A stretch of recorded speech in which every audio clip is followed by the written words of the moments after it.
C'est vrai que c'est toujours intéressant de voir des présentations qui se suivent et qui ne se ressemblent pas. Donc merci de donner la parole à plein de gens différents comme ça.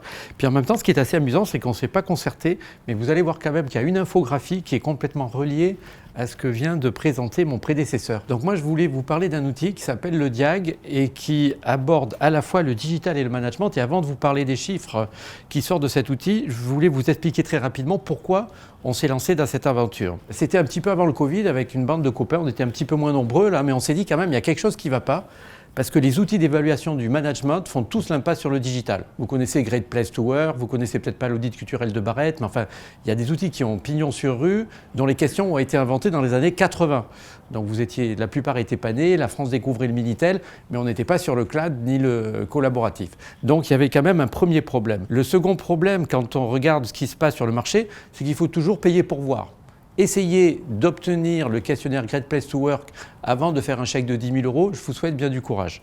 Et le troisième problème, c'est que les solutions sont trop chères pour les petites structures. Or, en France, il y a quand même 150 000 entreprises de moins de 250 personnes, d'après l'INSEE, qui ne sont pas des micro-entreprises et qui ont besoin d'outils pour faire évoluer leur management.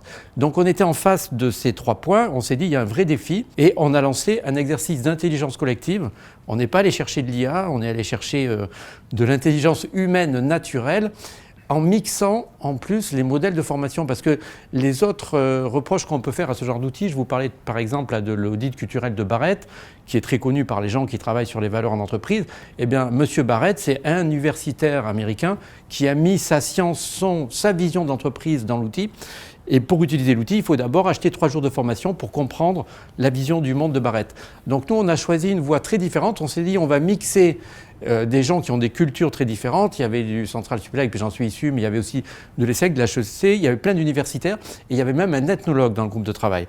Donc ça n'a pas été facile de faire travailler ces gens-là ensemble, mais effectivement, on a débouché donc sur un modèle qui va évaluer l'atmosphère managériale d'une organisation, c'est-à-dire, ça parle du management, mais aussi quelque part des processus, des procédures et des outils digitaux les structurants. Donc sur les 5 dimensions qui sont là, les 4 premières dimensions, quelque part, vous avez toutes les échelles de temps du management, l'énergie, les talents, la confiance, on est sur des temps intermédiaires, l'avenir, on est sur du temps long, et le digital, auquel on a voulu donner une importance particulière. On a effectivement essayé de répondre aux 3 éléments de départ. Donc, le premier vrai défi, c'était d'arriver à trouver un modèle d'une taille raisonnable. On s'était fixé une barre à 50 questions, on s'est arrêté juste avant. Et puis, on a décidé de mettre l'autodiagnostic en accès libre, justement pour que tout le monde puisse s'en emparer, ce qui nous permet d'avoir des milliers de réponses là, et de vous présenter des stats dessus. Et on a réfléchi aussi pour avoir des solutions packagées qui soient accessibles pour les petites structures. Alors avant de parler dans les chiffres, je voulais aussi vous dire quand même un petit peu ce qu'on entend par digital. Qu'est-ce que c'est que le digital pour nous? Le digital, pour la plupart des gens, c'est les grands processus clés. C'est-à-dire les clients, les fournisseurs, les finances RH. D'ailleurs, là, vous retrouvez tous les grands salons, le salon du SIRH, le salon de l'ERP, etc. Donc, il y a un gros business là-dessus, il y a plein de gens qui sont là-dessus. Mais en dessous, vous avez un autre niveau qu'on va appeler gentiment, la digital workplace. C'est vrai qu'on commence à avoir des acteurs en France là-dedans, sur ce niveau-là, comme Jamespot ou Jalios ou autres. Donc là, pour moi, on met tout ce qui est reporting, collaboratif, knowledge management. On n'est plus sur les processus clés de l'entreprise, mais on est quand même sur quelque chose qui devient inévitable, surtout quand on veut faire travailler les gens en mode hybride avec du télétravail et autres. Mais il y a un 3e niveau qui est beaucoup moins visible, c'est ce que j'appelle le quotidien. C'est-à-dire la façon dont les mails sont gérés dans l'entreprise. Si vous avez un manager qui s'amuse à mettre tout le monde en copie, voire pire, en blind copy ou autre, ça va très vite semer la pagaille. Est-ce que les gens ont le droit de se déconnecter? Comment sont réglées les contraintes ou comment est réglé le télétravail? Tout ça, c'est des choses qui nous semblent assez importantes. Donc en fait, dans le digital, on a mis tout ça dans la 5e dimension de l'outil. Et quelque part, d'ailleurs, pour moi, ça ressemble un petit peu à la pyramide de Maslow que vous connaissez tous. C'est-à-dire que généralement, on est obnubilé par ça. Les gens qui vendent du digital workplace, ils vont dire il n'y a que ça qui est important. Mais très souvent, on oublie complètement cette base-là et qui pourtant est fondamentale si on veut que les gens soient contents de travailler dans une structure. Quelques résultats, en quelques minutes, là on ne peut pas descendre dans le détail, mais il y a des choses qui me semblent importantes à regarder. Parce qu'au début, il y a des gens qui nous disaient « mais vous êtes complètement fous, on va continuer à s'occuper du management d'un côté et du digital de l'autre ». Mais on a quand même des petites choses intéressantes à montrer. Donc là, sur ce slide, l'axe des Y, c'est l'indice de performance digitale calculé par l'outil, la 5e dimension de l'outil. Et l'axe des X, c'est est-ce que je suis content de me mettre au travail le matin?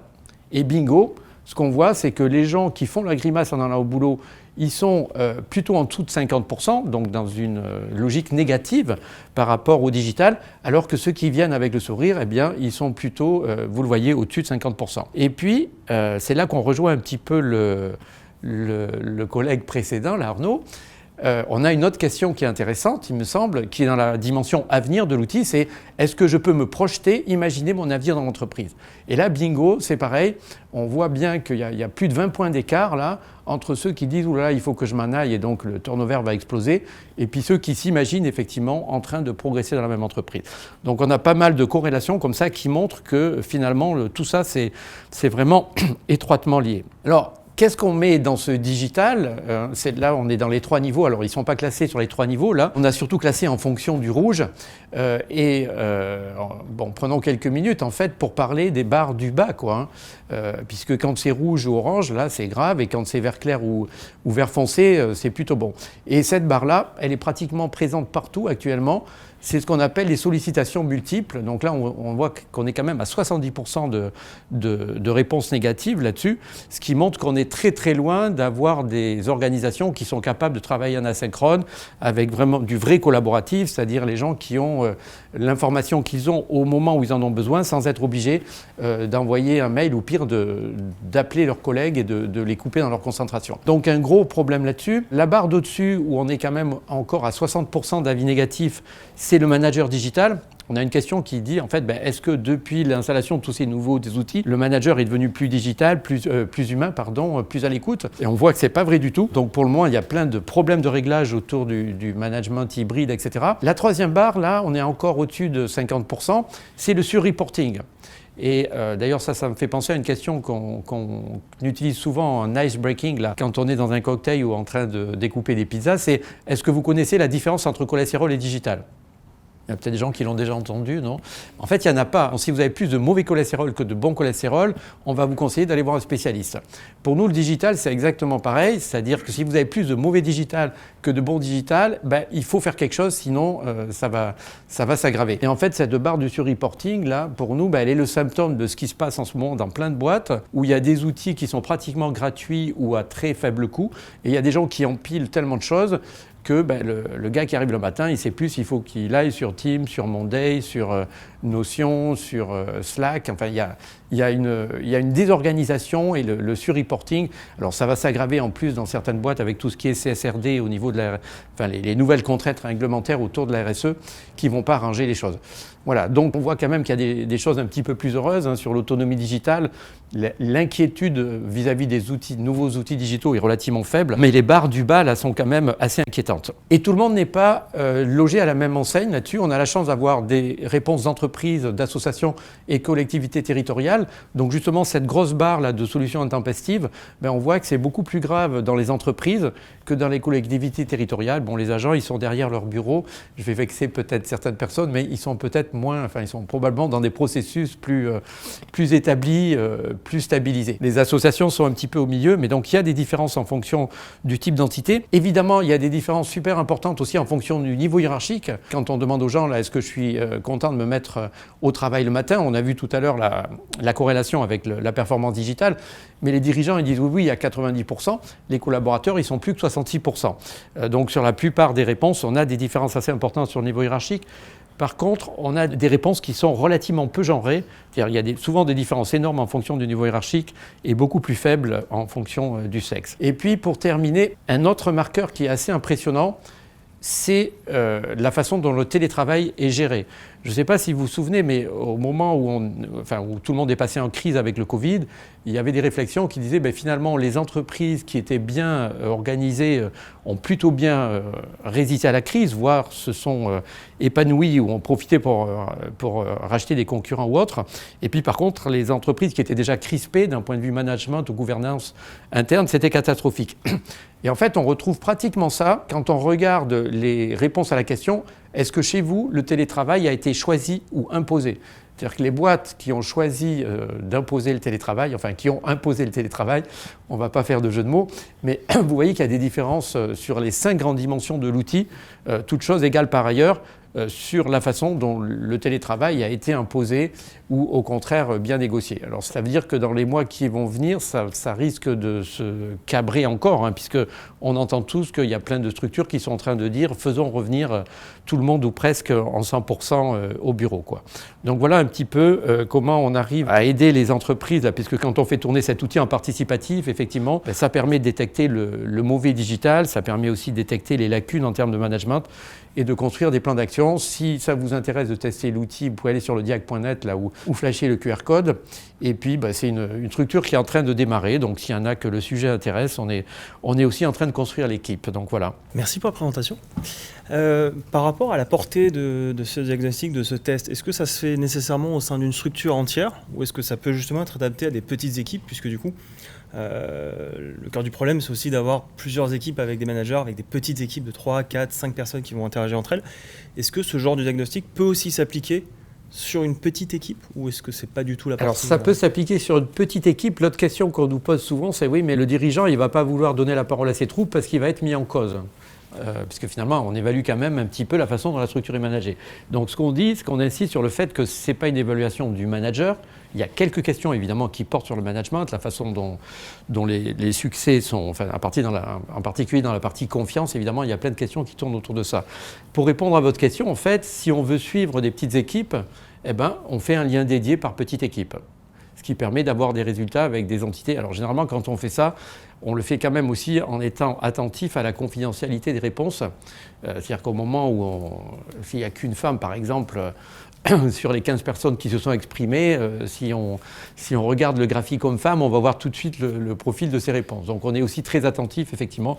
On peut descendre sur des petites structures, mais il faut faire attention à ne pas mettre, si on veut que les résultats soient sincères, il faut s'engager sur cette confidentialité quelque part. Concernant l'interprétation du diagnostic, elle est à la main de qui? À la main de l'entreprise ou à la main justement de résultats que vous pourrez donner?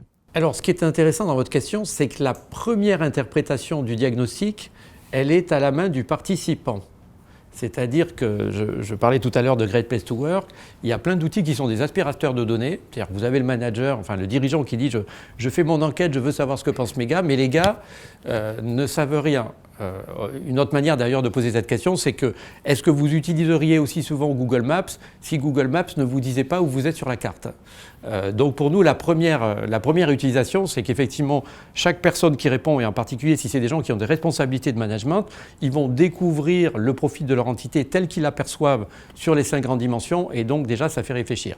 Ensuite, effectivement, souvent, c'est accompagné, évidemment, ce genre de choses, enfin ce genre de restitution par un consultant qui est là pour dire, là, il y a du rouge, il faut faire quelque chose, et on a souvent besoin d'un observateur externe, enfin d'un tiers pour accompagner ces résultats. Je ne sais pas si c'était le sens de votre question. Alors le sens de ma question fait qu'en fait je viens d'un établissement très connu en France, puisque c'est bientôt France Travail.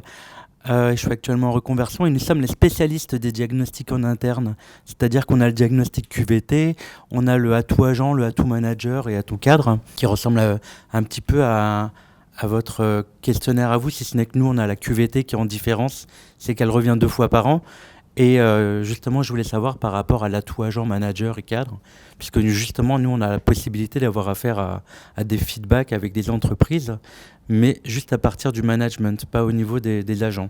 Pourquoi on s'est lancé? Enfin, moi, j'ai pas pris le temps de me présenter, mais je suis dans plusieurs structures et là, on s'amuse pas trop à copier ce qui existe, mais là, on a vraiment, et je confirme qu'il y a quand même un gros problème parce qu'il y a des gens qui s'occupent du management d'un côté et il y a souvent des gens qui s'occupent du digital de l'autre et qui se parlent très peu. D'ailleurs, un des derniers billets que j'ai fait sur mon blog, je suis désolé, mais je ne suis pas du tout d'accord avec le dernier référentiel de la NAC 2023.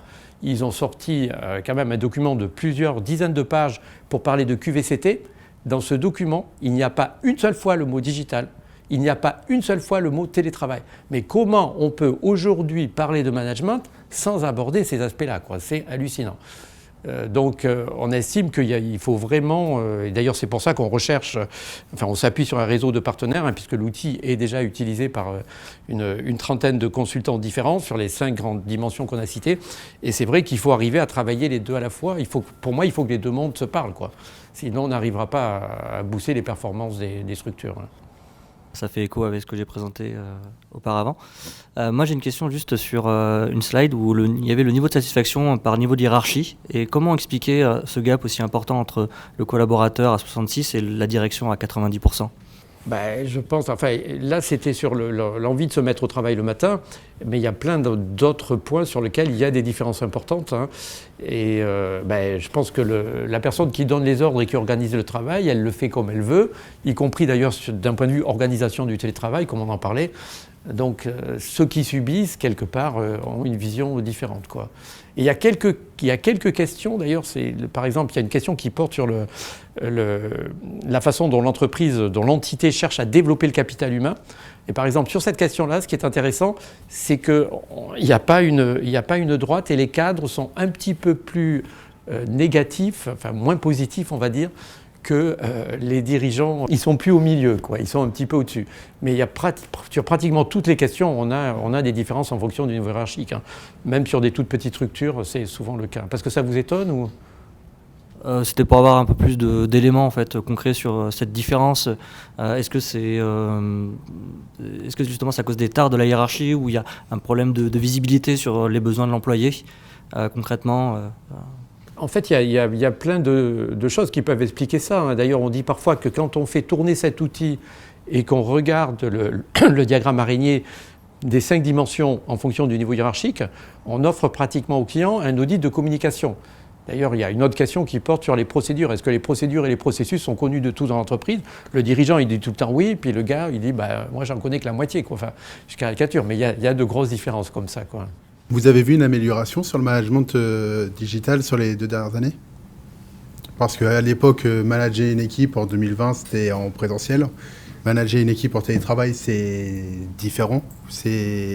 Le manager, il a l'impression de fliquer un peu plus son employé pour savoir ce qu'il est en train de faire à 15h ou à 16h, qu'il ne soit pas en train de faire ses courses. Donc pour le manager, ce n'est pas forcément simple aussi de toujours suivre son employé. Et pour l'employé, il se sent fliqué en fait. Est-ce que vous avez vu une amélioration sur ça?